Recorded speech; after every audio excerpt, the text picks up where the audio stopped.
আহনাফ, ওকে, হ্যাঁ বলেন। এখন আমরা জিভ এবং মুখের এক্সারসাইজটা করব। এই এক্সারসাইজগুলি করলে তোমার যেটা হবে, তোমার কথার জড়তা অনেকাংশেই কমে যাবে। বাসায় এটা রেগুলার দুবেলা করে প্র্যাকটিস করবে, কেমন? ওকে, শুরু করি। জিভ বের করি, জিভ বের করি।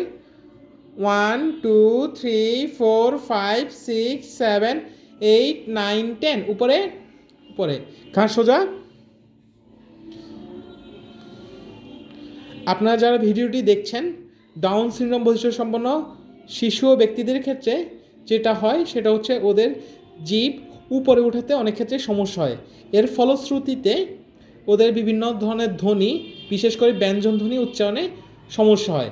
আপনারা চাইলে বাসায় এই অনুশীলনটি করতে পারেন, তাহলে ওদের কথার জড়তা অনেকাংশেই হ্রাস পাবে। এই পাশে, ডান পাশে 1 2 3 4 5 6 7 8 9 10। ওকে, বাম পাশে ইজি। 10 সেকেন্ড করে আমরা ধরে রাখবো।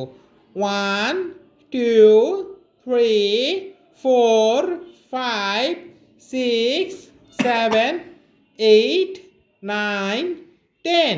Very good Ahnaf. এখন হচ্ছে আমি কাঠির মাথাটা তোমার মুখের যে অংশে স্পর্শ করব, তুমি জিভের ডগাটা সেখানে টাচ করবে, কেমন? হ্যাঁ করি, দাঁতের সামনের অংশে। ঘাড় সোজা, ঘাড় সোজা। Very good. 10 সেকেন্ড। 1 2 3 4 5 6 7 8 9 10। হ্যাঁ করি, দাঁতের পেছনের অংশে, দাঁতের পেছনের অংশে। ঘাড় সোজা। 1 2 3 4 5 6 7 8 9 10। এখন হচ্ছে তালুর সামনের অংশ স্পষ্ট। এখন তালুর সামনের অংশ স্পর্শ করবে, কেমন? হা করি, তালুর সামনের অংশে জিভের ডগাটা একটু পেছনে। ঘাড় সোজা।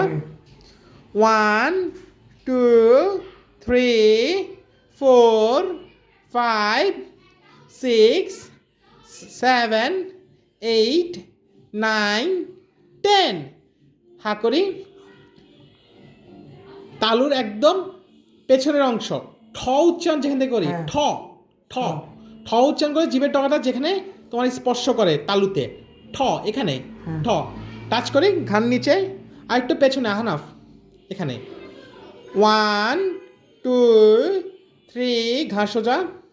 3 4 5 6 7 8 9 10।